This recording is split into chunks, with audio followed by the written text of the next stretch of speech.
નડિયાદ મૈત્રી સંસ્થાનો દિવ્યાંગ ભારત દેશ માટે મેડલ જીતી ઇતિહાસ રચ્યો। નડિયાદની મૈત્રી સંસ્થાનો દિવ્યાંગ પ્રિતેશ પટેલ અને સંસ્થાના ડાયરેક્ટર મેહુલભાઈ પરમારનો વર્લ્ડ પેરા ટાઇકોન્ડો ચેમ્પિયનશિપમાં ભારતની ટીમ તરફથી પ્રતિનિધિત્વ કરેલ આ વર્લ્ડ ચેમ્પિયનશિપમાં 30 કરતાં વધારે દેશના રમતવીરોએ ભાગ લીધો હતો।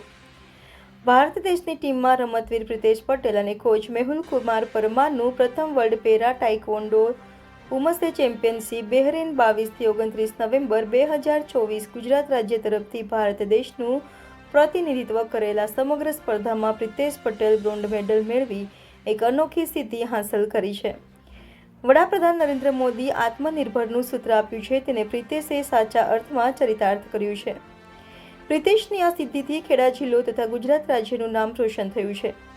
આ ચેમ્પિયનશિપમાં ભારત દેશ 17 મેડલ મેળવી વર્લ્ડ ચેમ્પિયનશિપનો ખિતાબ પણ મેળવી આંતરરાષ્ટ્રીય કક્ષાએ ભારત દેશનો ડંકો વગાડ્યો હતો।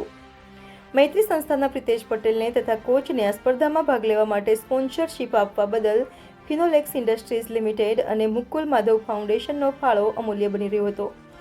Reporter Naresh Gadhvani, Gujarat crime news, Nadiad.